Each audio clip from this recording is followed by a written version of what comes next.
स्वागत दर्शक बंधु। आज आम नागेश्वर न्यूज आम कवि लेखक कैमेरा टीम सहित आम आज आसी पहुंचीचु संबलपुर जिला अंतर्गत कुचिंडा स्थित चंदिनमाल ग्राम एठारे अछंती जने कवि जने लेखक जने रिटायरमेंट शिक्षक श्रीजुक्त दिलीप कुमार पाणिग्राही 1960 मसीह पिता प्रमोद कुमार पाणिग्राही और माता सुबलया पाणिग्राही पोलमंडन करी संबलपुर जिलार कुचिंडा स्थित चंदिनमाल ग्राम जन्मग्रहण करती दिलीप। तेबे आसंतु देखिबा तांको विषय किछि रोचक तथ्य। हे समय बयस कुमोर नेलो चोरे, हे समय बयस कुमोर नेलो चोरे, को सिंधु करे दिल लुचेई, को सिंधु करे दिल लुचेई, हे समय नेहुरा होछि हली मु करुछि मु पिला दिन मते दिया। दिलीपींको बाल्य जीवन थिला अति चपल। पिता प्रमोद कुमार पाणिग्राही पेशारे थिले जने राजस्व विभागर किरानी। धीरे धीरे शशिकला परी बढ़िबाकु लागंती दिलीप। तांको पिलादिन समय कबाड़ी, फुटबॉल, गिलीबाड़ी इत्यादि खेल बेस प्रसिद्धि लाभ करथिला। एही मध्यवित्त परिवार रे जन्मग्रहण करिथिबा दिलीपींको बाल्य जीवन बेस संघर्ष और संग्राम मध्यरे कटिथिला।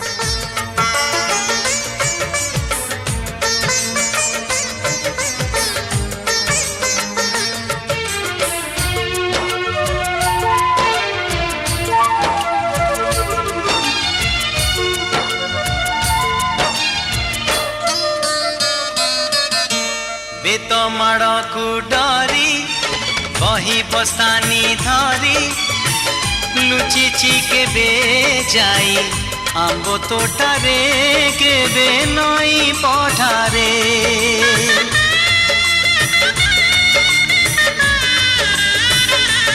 ओ पुरुणा खाता चिरी कागज डंगा करी भसेई देइची मु बरसा ठारे घरे दांड दुआरे।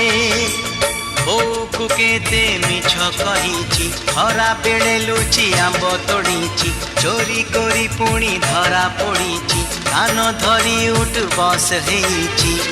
हे समय नेहुरा होची हली मु करुची मो दुष्टामी दिन को दिया फेरेई, मो दुष्टामी दिन को दिया फेरेई। हे समय बयस कुमोर नेलो चोरेई।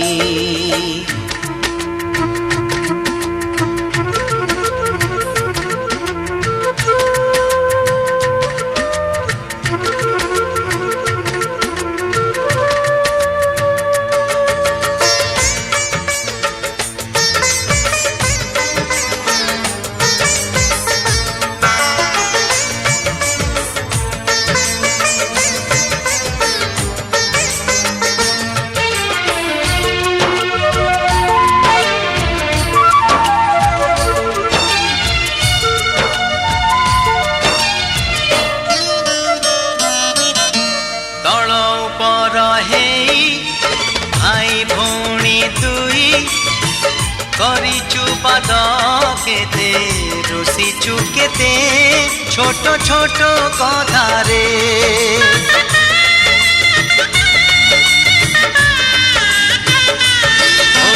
ओ भूसुलेई बापांकु न जणेई नाट देखी बाकु लुचि लुचि जाइची राति अधरे। मामू घरे खरा छुटी काटिची गछ उपरू खसी पड़ीची बड़ी पानी रे माछ धरीची बाण फुटेई हाथ पोड़ीची।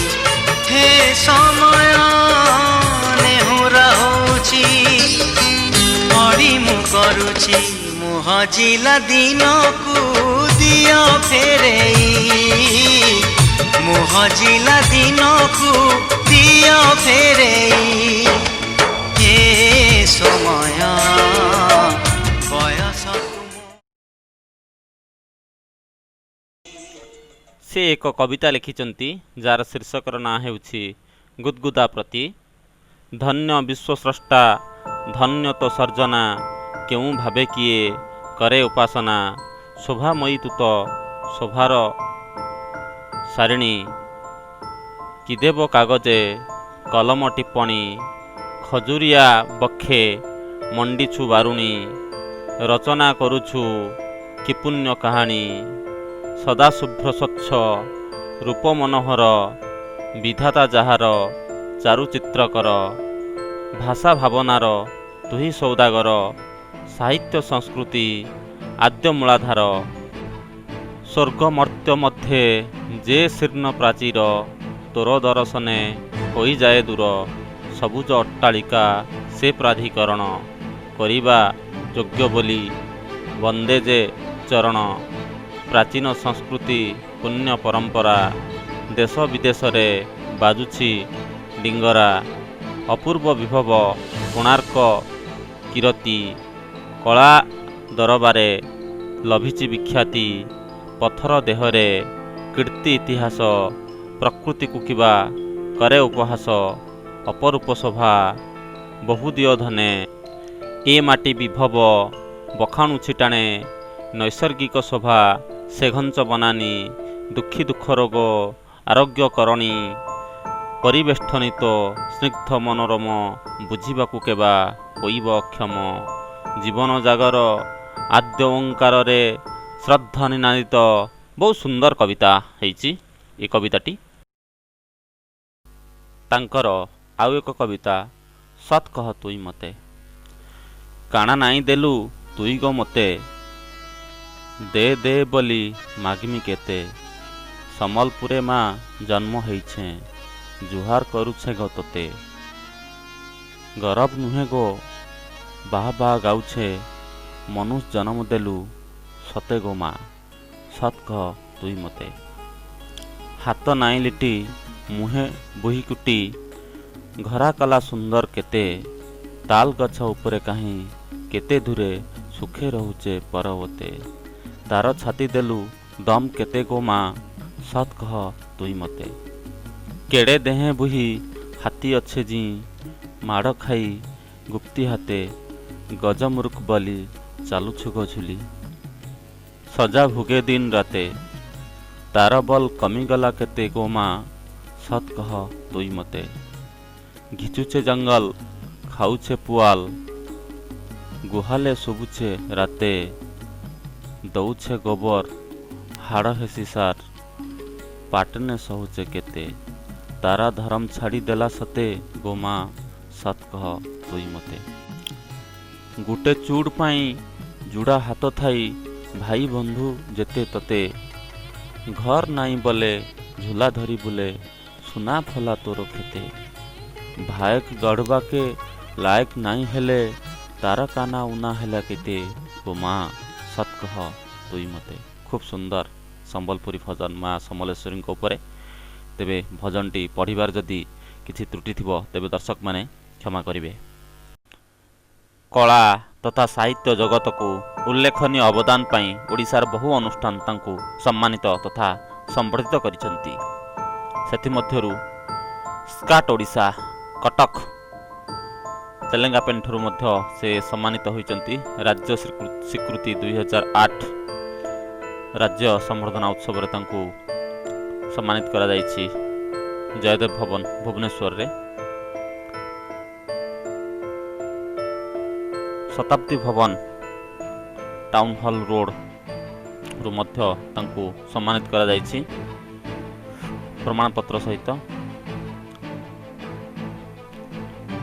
श्री जगन्नाथ साहित्य परिषद कुचिंडा बामंडार मध्य तांकु सम्मानित करा जायछि।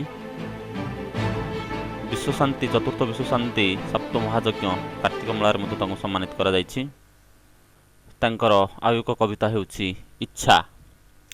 इच्छा थिले हुए संबंध किणी ମଗର ମୁହଁରୁ ଟାଣିବ ମଣି, ସମୁଦ୍ର ଲହରୀ ହେବ ପହଁରି, ବିଷଧର ସର୍ପ ପାରିବ ଧରି, ଇଚ୍ଛା ଥିଲେ ପରା ଉପାୟ ଆସେ, ତପ କଲେ ଫଳ ମିଳଇ ଶେଷେ, ଇଚ୍ଛାରେ ମଣିଷ ପାଉଛି ପରି, ଇଚ୍ଛାରେ ନ ହୁଏ ସଂସାରେ ପାରି, ଇଚ୍ଛାରେ ଆୟତ ସର୍ପ କ୍ରୋଧିତ, ପୁଷ୍ପହାର ପରି ହେବ ବ୍ୟାଧିତ, ସବୁ କାମ ପାଇଁ ଲୋଡ଼ା ସାହସ, ସାହସ ଜନ୍ମାଏ ଆତ୍ମବିଶ୍ୱାସ, ବ୍ୟଙ୍ଗ ମଣିଷଙ୍କୁ ସଭିଙ୍କ ଡର, ଯାର ହୃଦେ ନାହିଁ ପ୍ରେମର ସ୍ୱର, ଅଶିଷ୍ଟ ମୂର୍ଖ ଯେ ଅସଦାଚାର, ସଦାଚାରୀ ହେବା ରହିଛି ଡର, ଜହ୍ନ ଦେଶେ ଜାଗା ପାରିବ କିଣି, ଗରଳ ପାରିବ ଅମୃତ ଜିଣି, ବୌଦ୍ଧିକ ଭଣ୍ଡ ଯେ ଦିଦିଆ ଧନୀ, କିପରି ବା ହେବ ସୁପଥେ ଆଣି। ଖୁବ୍ ସୁନ୍ଦର କବିତା। ଗାଁ ଦାଣ୍ଡର ଧୂଳି ମାଟି ଖେଳ ସରିଲା ପରେ ବାଲ୍ୟ ଶିକ୍ଷା ଆରମ୍ଭ କରନ୍ତି ଦିଲ୍ଲୀପ। ସମୟକ୍ରମେ ମ୍ୟାଟ୍ରିକ୍, ଆଇଏ, ବିଏ ପାସ୍ କଲା ପରେ ଚାକିରି, ଇତିମଧ୍ୟରେ ଆରମ୍ଭ ହୋଇଯାଏ ତାଙ୍କର ସାଂସାରିକ ଜୀବନ। 1988 ମସିହାରେ ସମ୍ବଲପୁର ଜିଲ୍ଲା ଅନ୍ତର୍ଗତ ଲଇଡ଼ାସ୍ଥିତ କଳ୍ପନାଙ୍କୁ ସେ ବିବାହ କରନ୍ତି। ତାପରେ ଆରମ୍ଭ ହୁଏ ତାଙ୍କର ସାଂସାରିକ ଜୀବନ।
ସେ ଏକ ଖୁବ୍ ସୁନ୍ଦର ଶିଶୁ କବିତା ଲେଖିଛନ୍ତି।